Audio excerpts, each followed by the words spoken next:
It looks like we are live right now. Ah, Episode ah, ah, 130. ah, feeling alive, feeling alive.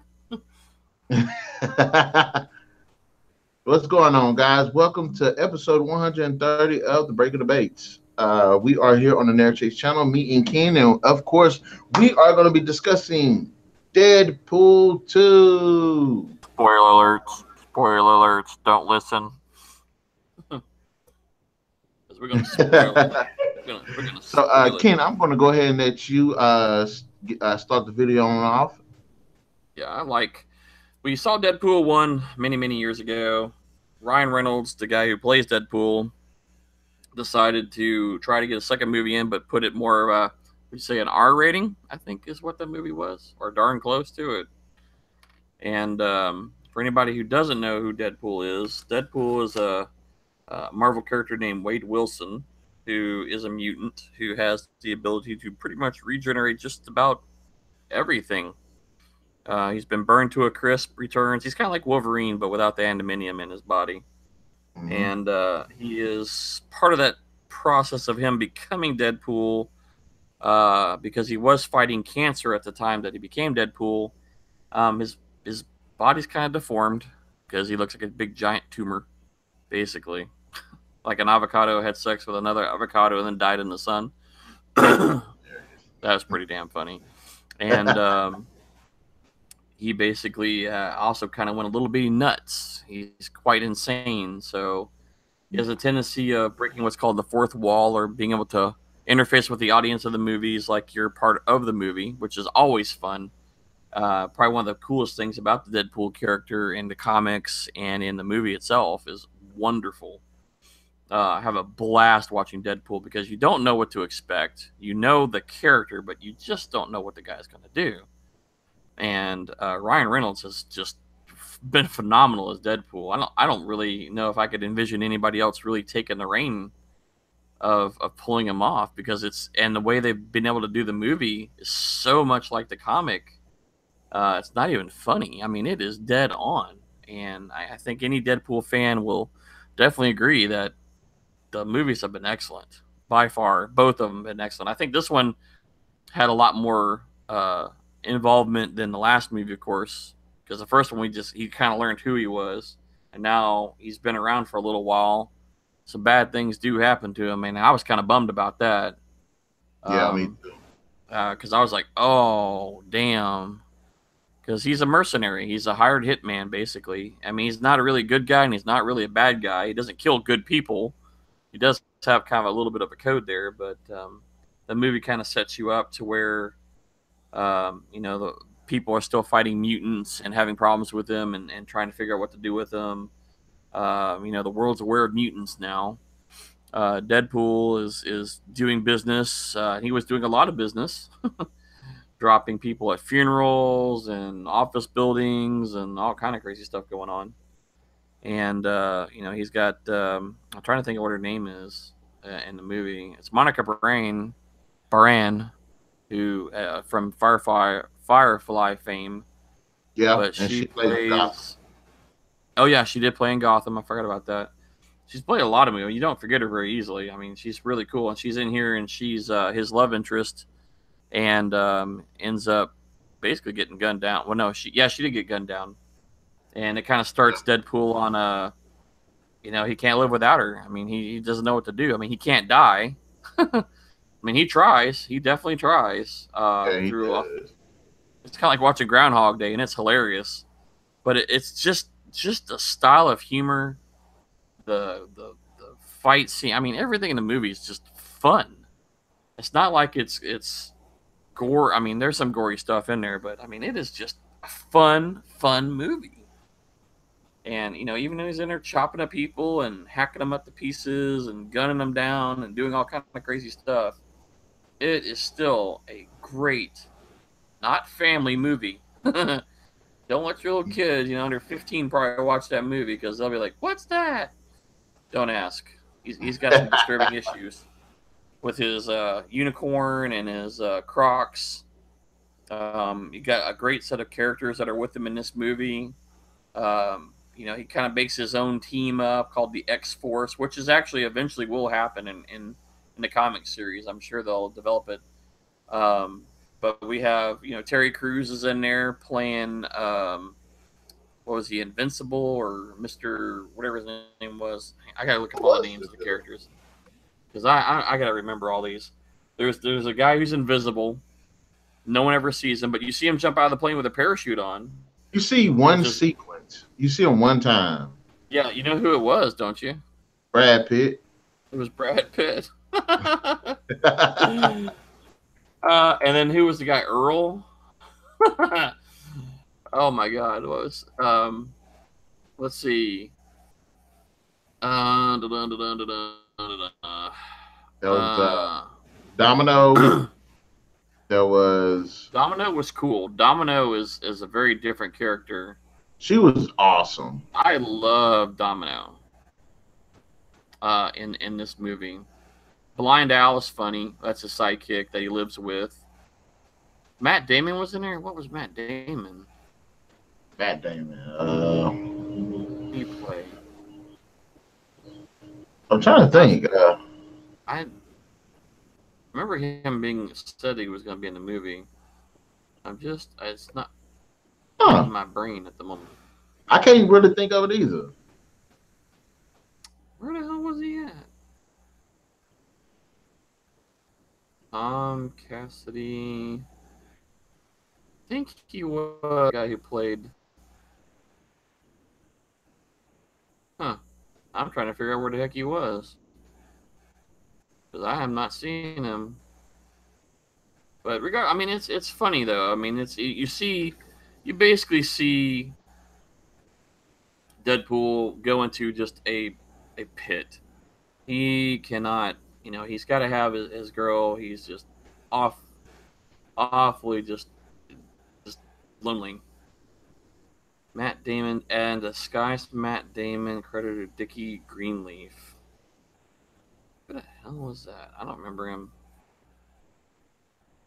I guess he was in the icebox. Huh. Anyway, it's basically him. It's basically Deadpool learning to be more than himself. Each time he kills himself horribly, he flashes back and sees his girlfriend, and she kind of gives him a little bit of a message. He can't get to her. He can't talk to her. He can't go. We also get introduced with a character named Cable, who is basically from the future, and he is, if I remember right, Jean Grey and Cyclops' son. He is a mutant, but in most of the time that you see him, he's biomechanically enhanced. Mechanical eye, body armor, shielding, all kind of stuff. And he has lost his family in the future and is coming back to the past to fix that problem from ever happening. And he comes back to take out a character name, I believe his name was Inferno. That boy, I can't remember his name. The little kid, I think his name was Inferno. That's Weasel. Fire Fist. Inferno is another character in the Mutant series. And at this point, he's a kid who has been abused in a children's home. He has discovered he's a mutant, and he basically, Deadpool is trying to become better, better himself, and ends up finding out the kid was abused, and he's not cool with that. So he ends up at least popping off two of the guys that were in the school, and his payback. But he ends up getting put in what's called the freezer, which is basically a mutant prison. Think about how serious the tone felt more in this movie. It was in the very beginning, when you realize what happens with Deadpool. I mean, granted, there are some funny things, but the serious moment when he actually watches and tries to save her life from her getting killed, and the impact of somebody who cannot die, you feel it. And then when he goes after the dude and gets his hands on him, what happens? You're like, you feel it. I mean, you're with him. You could just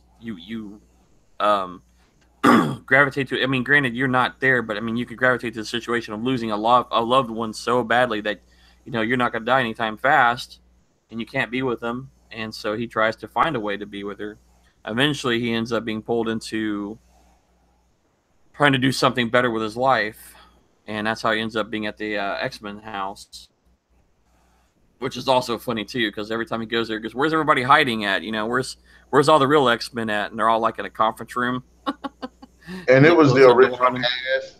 Yeah, it was everybody of the original cast, and they're all hiding from him, which was great. I mean, that was hilarious. But Deadpool's trying to better himself. He's trying to figure out what the message was that his girlfriend gave him from beyond.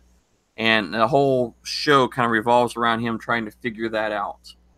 And along the way, he creates a task force, X Force, basically, with all the extra characters. Um, and he has a collar that immobilizes his mutant ability. So basically, he starts dying of cancer again. And he's going to die. He just without his collar deactivated, he's just going to die. The other ones that are in the prison basically kind of start beating on him because he can't heal. He can't, do. The kid is trying to be badass and trying to be awesome, but he gets his butt kicked around too, and it starts turning him, Yeah. making him, wanting revenge and all these things that drive him to the future character of Fire Fist, which kills Cable's family. And What did you Cable's there just on a simple mission to kill him. What did you think about Cable? I think for an introduction to Cable, he was very interesting. I think in the comic series, it's much more brutal, not so much people oriented. Yeah. He is pure. He has a lot more ability than they gave him in the show. But I think it was a great introduction to the character. I liked the story that they did with Cable. I liked how the story evolved around Cable. Basically, they're both doing the same thing, and that's what you realize at the end. They're doing the same thing, and Cable is out for pure revenge, and he's not thinking of anything else. He wants his kid dead, so he can have his family back. Mm-hmm. And in the long run and the end, he realizes how not right that is. What he does and how he sacrifices at the end of the movie makes him a more interesting character than Cable in the comic series. Yeah. Um, it leaves the door open for a Cable Deadpool movie again, or Cable reappearing in the series. I think Josh Brolin is contracted for 4 movies as Cable, I think he did a great Cable. and I really enjoyed the style of character. I liked the story that they brought with Cable in this one. Um, and I would like to see it grow, and I especially like the interaction between Deadpool and Cable. I mean, they're just hilarious because they're both badasses. They both, I mean, they're not granted both completely immortal, but just the interaction between the two. Deadpool is not as a serious person, but has good skill, and Cable is there for strictly one purpose, and that one purpose is to get his family back by eliminating Fire Fist Yep. and everything that they use to go at it. But the real surprise to me was Domino. Yes. I think Domino ended up being a very big show stealer, especially after from the moment they jumped out of the plane. Or actually, I'm sorry, from her first interview. From her When interview they going, I'm showed just her lucky. ability, I'm just lucky. when they And showed then her when it all ability, goes down, the whole scene with her and the truck and the everything that went on, I mean, it was so well done. I mean, it was so seamless, so flawless. It was great. And her character being able to carry on because she will end up with Deadpool eventually anyway, as a pretty regular partner, I think, because of her luck ability and his just the way he is. yeah, But it's so good, and just the chemistry that was between actually all 3 of them, between Domino, Deadpool, and Cable, eventually grew through the whole tail end of that movie, and I was pretty impressed. The other thing I was not expecting was the introduction of um, blank. Um, I completely went blank. Juggernaut. I didn't. I kind of saw it, but I kind of didn't see it because I didn't know who it would be. But the kid befriends the Juggernaut, the biggest, baddest person in there, and you don't really ever see the character; you just hear the voice. And then when they actually introduce Juggernaut, I'm like, oh hell, all kind of crap's about to get broke now. Yeah. For those who don't know who Juggernaut is also a mutant, which is Charles Xavier's brother, who is basically an unstoppable machine. I mean, he is a monster, physically huge, super strong. He's as intelligent. He doesn't have any telekinetic mutant powers like his brother, but he does wear a helmet to shield his brother from getting in it. He's vulnerable to telepathic attacks as long as his helmet is off. Otherwise, he's pretty unstoppable, and he gives a beating. He beats these guys something That's senseless in one this of movie. the best. That was one of the best fights I've seen in the X-Men franchise so far. It wasn't the same Juggernaut as we saw in the X-Men 3. X-Men reboot. No, he wasn't in X-Men reboot. He was in the X-Men 3 with the original crew that we know of. And man, he just whomps the crap out of him. I mean, it's pretty intense, and it's funny too because you see, like, when Deadpool starts kind of narrating to you in the fourth wall, and in the background you see Cable and him fighting it out, and then you see Colossus and him fighting it out. I mean, and then everybody's in there beating him while he's talking to you, and it's hilarious because you see all the crap that's going on behind him, and he's like, "Okay, I'll get back to it," and gets back in there and starts joining the fight. But it's so funny. I mean, it's serious. I mean, the Juggernaut is a powerful, powerful character. He's probably one of the top, I think, within the top 10 physically strong, powerful characters in the Marvel universe. And he is just beating a snot. I mean, they're shooting him. They're I mean, just insane. But how they kind of stop him is hilarious too, with the big power cord. Shocking. That was hilarious. That was really good. But I know a lot of people had a problem with the Juggernaut from X-Men 3. I don't because honestly I've never liked the Juggernaut look. I always thought it was stupid. That's me. That's just me. And so when they had it in X-Men 3, aside from his helmet, I thought he actually looked decent.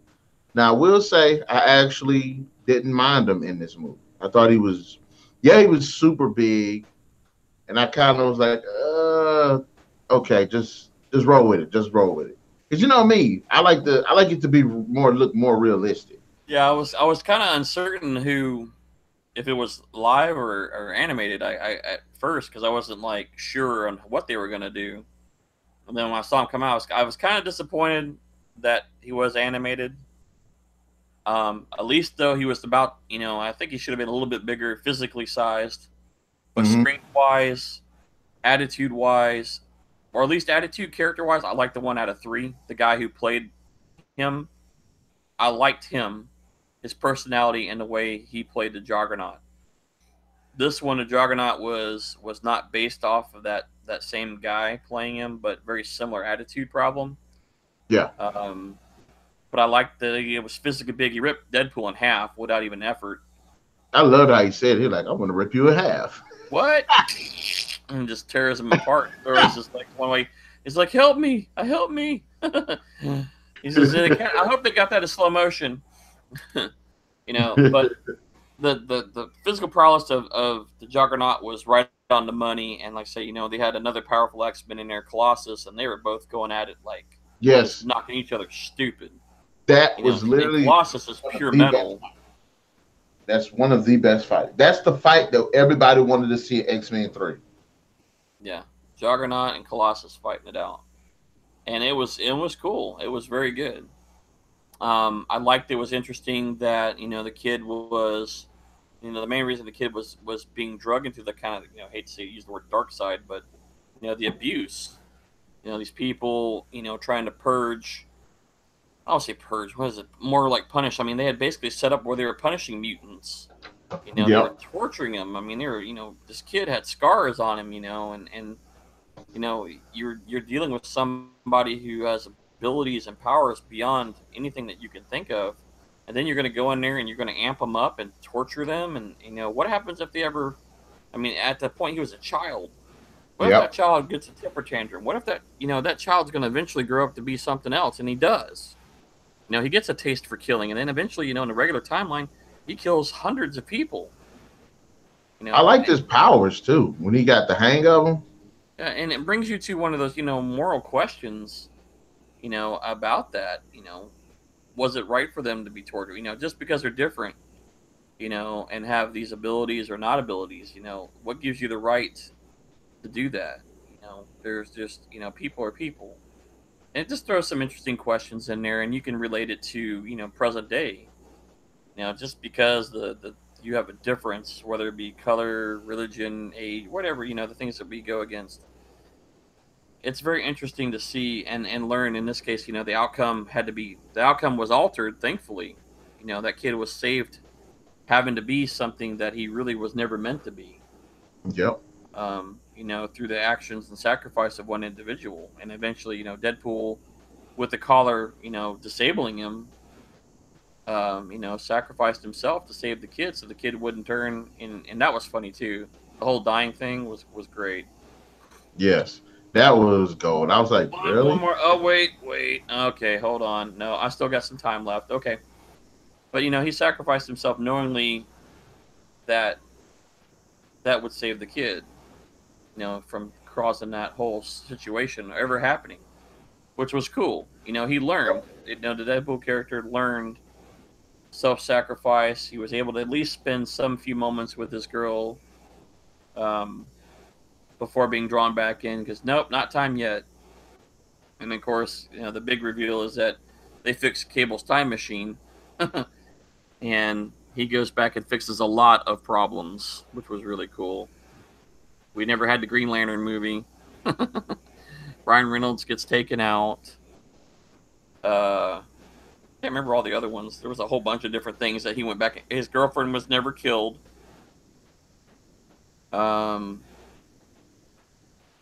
I think one aside from the Juggernaut fight, because Colossus does Colossus does fight Juggernaut, and that's what we did want to see. Now, I did like the Deadpool versus Cable fight. I thought that was really good and well done too. Which one, though? At first, I would say the first one, but he was depowered at that time, so I'm not going to say it was actually a fair fight. But the fight when they were on the truck itself, and they were going at it, and Ryan Reynolds tried to do the thing he did in the first movie in Wolverine Origins with the deflecting of the bullets. Yeah. Then you end up seeing that he didn't deflect the bullets. He actually got shot. He got shot 15, 20 times. Well, I got some of them. And then he was riding that scooter. That was the funny part, too, that damn scooter. When he was chasing the truck with the scooter. I was like, that dude is retarded. I've never seen some stuff like that. Like that. But that's the Deadpool character, though. I don't know. I'd be hard pressed to really see any other actor out there. I've seen Ryan Reynolds in many, many movies, serious roles, comedy roles. He played Green Lantern in a movie that should have never been made. But the Deadpool role has been such a perfect fit. And I just love it. I think it does a great job of capitalizing on that, on his humor side. Because I like Ryan Reynolds, and I did not realize he could play a serious role until I saw him play, what's that movie? Smoking Aces. Oh, Smoking Aces, yes. And I sat back, actually watched it, and I was like, this is actually a really good movie. And he does a really good job as a serious character. As a serious actor. But when I went, I was watching Deadpool 2, and I'm like, yeah, he was made for this role. He was definitely made for the role, and I think it does fit him. I like how the story does. It did something that the first movie didn't do, which was one of my problems with the first movie. In the first movie, Deadpool fought humans. I've never liked seeing an X-Men movie or superpower movie like that when they fought humans, because it doesn't make sense. But in this movie, there is more mutant on mutant fights, a lot more. Yep. And I wanted to see if you caught this in the movie. Remember at the end while he was trying to talk to the boy, and the boy was still kind of pissed off, and he hit him with fire. Mm-hmm. Did you realize that his suit changed colors? To the dark black color. Yeah, the one from the comics, the X Force out colors. Well, I know. I thought he just got burnt. No, if you like look at it, it burned all the red off, but he looked exactly like he would with the X Force outfit. I did not catch that. I just thought he was just burnt crispy. I was like, okay, I caught it. Because you would think if he'd got hit with fire, it would have literally just burned his suit off. That's But interesting. it just burnt the red out of his suit. And I was like, caught it, caught it. Uh, I really liked Cable, but I'm interested to see, are they going to still do the apocalypse virus thing, which is what happened in the future? Well, Is Mister it Sinister is supposed to be showing up in the next in one? one of the next X-Men movies, and I think the next one that's coming out, they hinted to Mister Sinister at the tail end of the movie by name, his real name, and then I was reading not too long ago on one of the many sites that I read that Mister Sinister should make an appearance in the next Dark Phoenix X-Men movie. But And so are they going to? but it's Are gonna be they hard gonna, because Apocalypse has been taken out, so it's gonna be kind of hard to pull that off. but are they actually a shared universe now? Because they Well, still have the two different Cyclopses. well, you have two different timelines that have been affected, but I don't know. Um, At this point, because Sinister wanted a hybrid from Jean, because that's where Cable kind of basically comes from, really, between Jean Grey and Cyclops, um, because of the Dark Phoenix, and Sinister is the one that kind of got that. There's a side story with that storyline in it, yeah, but I think we're going to see Sinister make an appearance as a baddie in Dark Phoenix. I I don't. don't think that that like as far as the timeline wise, I don't think that it's not gonna make sense. I mean, if they cross it over, it's not gonna make sense. But the timeline and stuff is already screwed up with the X Men movie, so just have at it. Um, but I want to see if they're gonna put Sinister in the next movie, where that means that Deadpool is gonna cross over to X Men, which everybody kind of wants it to happen. I kind of want to see how, but they've already messed up X Men with like with so many different ways. Not saying that it's not an entertaining good series, it's just inconsistent. And I'm wondering if they put if they would introduce this Deadpool to it, will that help with the inconsistencies? Mm, let's see here. Because think about it, even in the Deadpool movie, it kind of made fun of it a little bit. Deadpool went back in time and killed the Deadpool from X Men Origins, Mm, which technically shouldn't have been a lot. Shouldn't have been.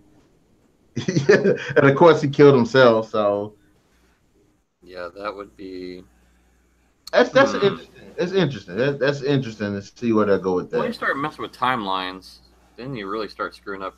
Actually, they kind of referenced Mister Sinister. I remember reading this somewhere. They didn't say him by name, but the school that the kid wasn't from. He was owned by it. Well, the school itself that he was being tortured in was the where'd it go? I think it's the X6ESSEX. Where is it at? Essex Corporation appeared on a briefcase in X-Men Apocalypse, and then again, there was a reference to the house that the kid was being held in was Essex's home for mutants, which Ah, is basically related to Mister Sinister. His name is Nathaniel Essex. So, it's being thrown out there and being chunked around that Essex Corporation or Essex is basically Mr. Sinister in the background. And Oh, okay. yeah, Essex House for Mutant Rehabilitation. That's what the name of the school was. And they were torturing those kids. But Essex Corporation, I think Mr. Sinister already exists because he was basically created from Apocalypse. Yeah. If you follow the actual comic, and he's always trying to evolve the purity of the, basically breeding mutants to make more powerful mutants, which would serve Apocalypse. But since we've already kind of lost Apocalypse in our storyline, he's still kind of in the background working, and they might just do a separate storyline. But that's two mentions in one of the X-Men movie, or the X-Men, the last movie, and this movie is also hinting it. So I definitely would expect to see Mr. Sinister make an appearance in the next X-Men movie. I hope so, because he is one of those villains that the main villains that we do want to see. Yeah, he's a very interesting character, and there's a lot of history back on Mr. Sinister as you go back. Again, basically he's basically been created or employed to generate better mutants Yep. through breeding and research and technology. So um, this would be a great example of seeing that come into play, Yep. especially now that we've Absolutely. seen the two hints of. Oh, I'm sorry, there was a mention in Logan too. I missed that one. What Essex didn't Corporation have was something to do taking with the blood from him. briefcase? Well, the briefcase was not in Logan, but the briefcase was in the X-Men. But in Logan, the Essex Corp was on the vials being taken of blood from Wolverine. Oh, so are they going to tie that together with that? Very well, we know Wolverine, at least in the Apocalypse storyline where he makes the virus that kills off the mutant or special mutants. Wolverine is the person who's exposed to it and develops the antibiotic cure for it. So it's very possible they could tie a Wolverine. Well, I don't know if they will or not because Logan kind of should have been the end of the Logan series of all the 10 plus years we've seen Wolverine out there. So I don't know. But there's See, also speculation of return. because of the time machine, there was a possibility that he could return with Deadpool. See, And and see, there are some episodes where Wolverine, and he always picks on him too. He's always picking on the Wolverine character. Deadpool's always egging it on, so it's very possible we might see the return of Wolverine some way. but I'm interested in seeing. But see, this is the thing. What timeline does Logan take place if Deadpool share the same universe? Wouldn't uh wouldn't Logan take place in the future? Yes, See, that's what I'm saying. Like, Logan would be definitely far in the future, but it can't be too far because Professor Xavier is still. I mean, we know Logan is or Wolverine is something like 100 plus years old anyway. Well, he's actually older than that, but it depends on how which comic or the movie you go by. Because see, that's in the movies, he starts out in the 16th century, and in the um, comics, he's much older than that. They just never give you an exacting date. see, that's why that was like that goes back to what I was saying about the X Men series. It's so the timeline is so screwed up the way the movies came out. It's so hard to imagine them being able to put them together like that. Because what happens when in one movie doesn't necessarily affect it should affect, but it doesn't. Like with the X Men origin movie, uh, his brother is Sabretooth, but it's supposed to be the same continue continuality of the X Men series in which he meets Sabretooth in the first movie, but they're clearly not related, or if they are, they never establish it. Yeah, not in that original, not in the original series that we know of. The first three movies, Sabretooth was not any relative of his, and then in the reboot with the next three, he was through his dad. No, I'm sorry, his mom was the commonality there. So very kind of threw the timeline off on me a little bit there too. But Well, we have definitely went off talking Yeah, about when this. we start talking timelines and things like that, you can really get into a whole lot of craziness. But Yeah, overall, Deadpool 2 is a got good it. movie. Don't take your kids. If you can see it in a theater, it's great. If you don't, rent the DVD when it comes out. It'll be awesome. You'll enjoy it. It's humorous. It's funny. It's everything that if you're a Deadpool fan, you will expect and enjoy. Absolutely. And you can watch it over and over because every time you watch it, you're going to find something that you missed the first time. Um, it was another thing I wanted to ask you about, and what I wanted to see what you thought about it. The intro. It was kind of like they 007'd it. Yes. Loved it. Yes. I saw that. I said, oh my God, it's a James Bond beginning. As soon as I saw that, I was like, great. I wish they would have done some more Bob Ross stuff. These years. That was awesome. I I, wish they would have Bob Rossed it. I want to ask you this too. Do you think they tried to put too much SJW into it? Because I'm watching it, and Deadpool did act did act overly feminine towards Colossus a lot of the movie, and I'm like, it's funny, it's borderline, but it's not over. So I'm like, okay, it's not a problem. And He's then just weird. The Teenage. Negasonic, yeah, she turned out to be a lesbian. I'm like, I guess I could kind of see it, but I think because what Deadpool was doing to Colossus, it felt like they might have been trying to push it a little bit too hard. Here's my thought on it. I don't personally care what you are, what you do, how it is, whatever. Okay? If it takes away from the story, or what benefit did it have to the story? What benefit of her and her girlfriend did it do with the story? Zero. It would not have changed that movie if they were straight and narrow or whether they're lesbian. It didn't. It didn't make change anything. Because they would, the one girl was a technological smart girl, and Negasonic Teenage was just in there for the fight, and she was a smartass from the first movie.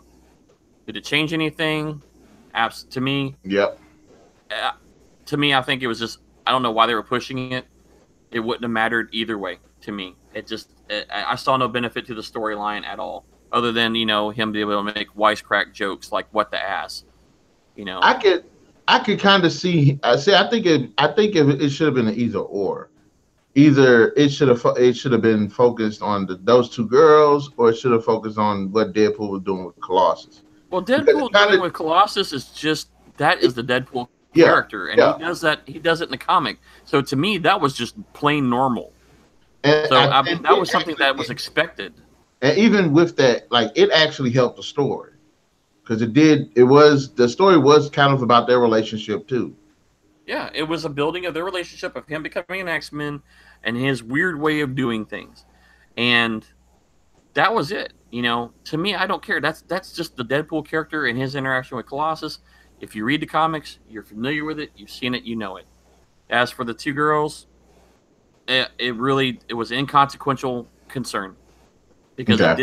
it did not affect the story in any which way. They could have been whatever. It would have not have mattered whatsoever. It would have only cut off maybe one or two jokes from Deadpool, and that's it. And the way he interacted with, I mean, because he was kind of weird, the little, the typical Japanese anime style. Hi, how you doing? Yeah. That's what to me. That's what made the character funny to me. Not the fact that she was with Teenage Warhead. It was just the way the character was, and that's where I found my amusement. And then again, you get like one or two jokes from Deadpool about their relationship, and he's like, that was it, and it just carried on. So again, it zero bonus points. I don't care. It may have made some other people have a feel good, but to me, it just didn't affect the story at all. It just really did not matter to me. Okay. It brought nothing to the story. It took nothing from the story to me. So. Well, that was it. What are your general thoughts of the movie? Like, if you could grade it 1 out of 5, one being low, I'd definitely give it a four and a and half. 5 being the highest. I would give it a 4.5. And the only reason I would cut that half point off is I wasn't so much hip on the CGI Juggernaut. I know that cost effectively it was the better choice than a practical, but I still kind of felt it a little cheesy at some points. You know, it didn't quite. The character just didn't seem to quite mature for me, even though the fight sequence was great.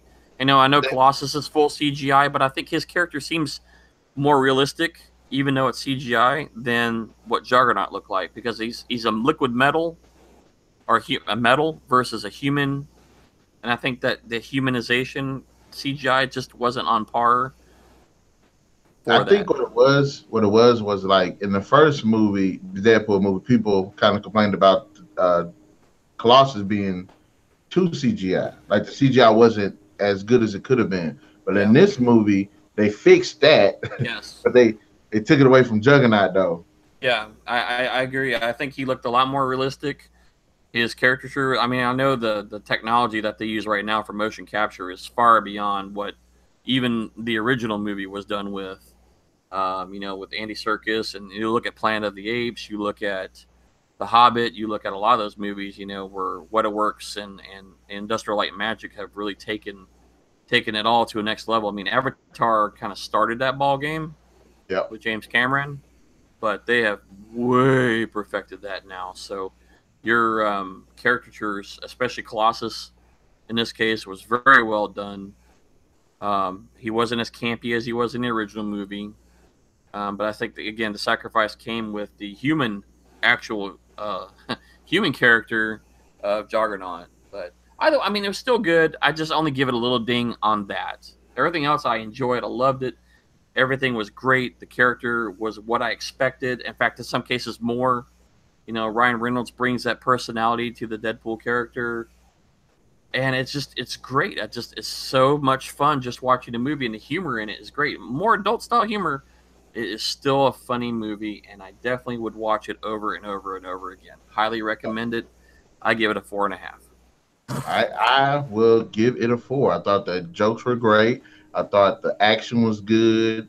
I thought it was a really moving story. The casting did great performances, and this was just an all around awesome movie. 4 out of 5. And I and like I'm with you on that. Some of the CGI, yeah. But yeah, just 4 out of 5. Great, fantastic movie. Definitely, everybody should go see it. Maybe not with your kids because there's a lot of cussing. And Yeah, death don't and all take that the type kids. of stuff. They need to be at least 14 or older, maybe 13 if you're pushing it. But yeah, definitely that range. I'm gonna buy this Star Wars Battlefront 2 game. I still haven't finished Battlefront 1 yet.